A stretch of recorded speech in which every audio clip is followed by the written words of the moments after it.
పెట్టడం కానీ వాళ్ళ అభిప్రాయాలు తీసుకున్న సందర్భం కూడా ఏం లేని పరిస్థితి వచ్చేసింది. అదే కాకుండా ఈరోజు మనందరూ తెలుసు 170 చట్టం ఏదైతే ఉందో 170 చట్టం సందర్భంగా సుప్రీంకోర్టు ఒక స్పష్టమైన ఆదేశాలు ఇచ్చింది.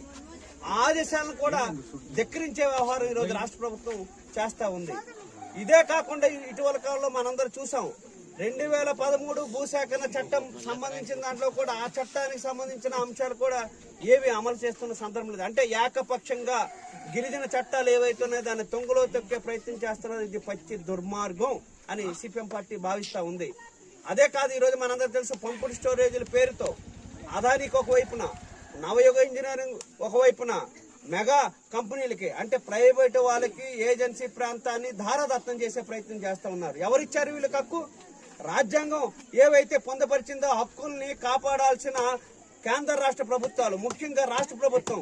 ఈ రోజు చంద్రబాబు నాయుడు గారు చెప్తున్నారు గిరిజన కోసం నేను బతుకున్నాను, గిరిజన ప్రాంతాన్ని అభివృద్ధి చేస్తానని తెలియజేస్తున్నారు. మరి గిరిజన ప్రాంతానికి సంబంధించి పంపుడు స్టోరేజ్ సంబంధించి అసెంబ్లీలో ఎందుకు చర్చించలేదు?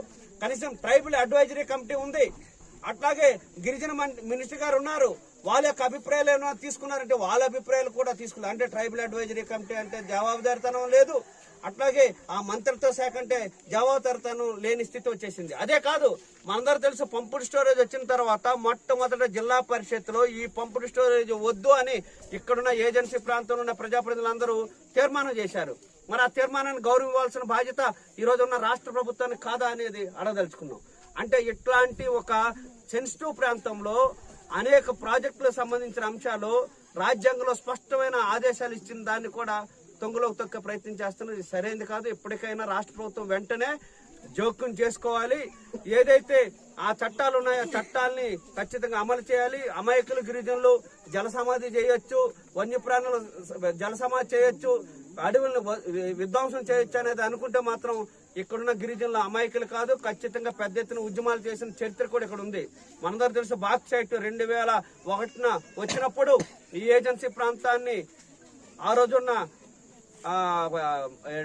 అన్రాక్ కంపెనీకి ఇవ్వాలనే ప్రయత్నం చేసినప్పుడు గిరిజనులందరూ పెద్ద ఎత్తున ఉద్యమాలు నిర్వహించారు. ఆ సందర్భంగా 20 సంవత్సరాల పాటు పోరాట ఫలితంగా బాక్సైట్ ఆపారు. ఈ రోజు వచ్చేసరికి ఇంకొక పెద్ద ప్రమాదం తీసుకొచ్చి పంపుడు స్టోరేజ్లు ఏవైతే ఉన్నాయో పంపుడు స్టోరేజ్ కూడా ప్రైవేట్ వాళ్ళకి ఇస్తానని చెప్పడం అనేది సరైనది కాదు.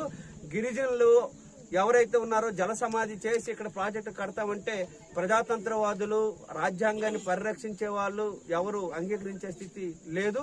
ఎప్పటికైనా రాష్ట్ర ప్రభుత్వం ఇప్పుడు అసెంబ్లీలో